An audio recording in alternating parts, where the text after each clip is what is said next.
This is a distraction. It is hurtful. And it's going to be ongoing here in this case, but also it looks like further investigations will continue. That's been something I've been consistent in. When someone gets indicted, that is the reason they should step aside from public service to deal with that. But that's putting the position of president over an individual. And that is former Arkansas Governor Asa Hutchinson. He is running for the 2024 Republican presidential nomination, and he thinks Donald Trump should now drop out due to his various legal challenges. A lot of Trump supporters, though, say their admiration for Trump has only intensified. I think if he's arrested and indicted, it's going to help him. So go for it. It doesn't change a thing about his integrity and everything else. We all have sinned. We all have some things that we've done. If he was to get indicted, I think it'll just more people come in here on Trump's side for it. How do you think it'll help him? I think it'll help him. Definitely. Because it's not right. It's just not right. He's going to have more press time.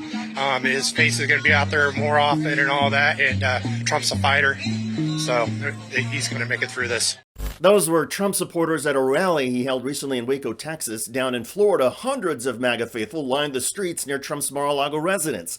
They all said the indictment was pure politics and would backfire.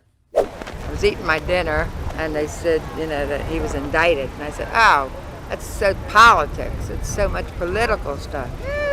This DA said, he's going to get Trump, and they bring it all up because he said he was running for president. That's the first thing they want to do is indict him. They're going to find out. It's going to backfire on him because what happens, he's going to be president. It's going to make him president. In the wake of the indictment, several polls do show a groundswell of Republican support for Donald Trump. Among Republican primary voters, his lead over Florida Governor Ron DeSantis has gotten larger, and Trump has raised millions of dollars in campaign contributions since the indictment. So the predictions about all of this helping Trump politically have rung true, at least at the beginning of this legal process. However, there are other criminal investigations into Trump that are also gaining steam. Probes over the Georgia election count, the January 6th insurrection, and Trump's handling of classified documents brought to Mar-a-Lago. And in each investigation, there are the underlying issues, and there are reportedly things like perjury, obstruction of justice, and criminal conspiracies. But Trump supporters say the investigations are not a reflection on Trump, but rather a reflection on the deep state fears of Trump. Do you really think that these charges are going to go through? Do you really think that they're going to take President Trump out of the running for president because of some old horse face story? No, I don't believe that for a second. No, I'm going to vote for President Trump.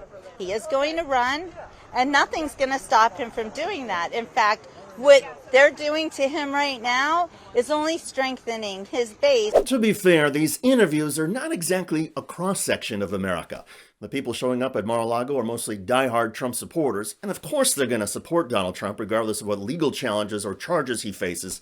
However, the people who decide elections, even primary elections, are often the people who decide late in a campaign. They are the voters who are a bit more circumspect and like to make political decisions on their timeline. Hearing nonstop about Donald Trump's court appearances, trial schedule, and evidentiary details of alleged criminal wrongdoing could get a little tired and a little tedious. A lot of Americans and many Republicans say the Trump presidency was exhausting in its drama, and any Trump criminal trial is going to be drama on steroids. Are most Republicans really going to embrace all of that?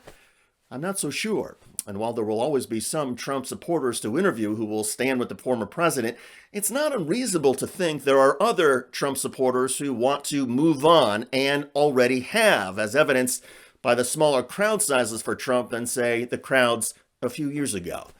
In any case, tell me your thoughts in the comments section. And by the way, regarding Donald Trump's legal defense in the New York indictment and case, there is already plenty of drama and backstabbing involving one of his New York lawyers. Check out that video at the link below. I'm David Shuster. Thanks for joining us.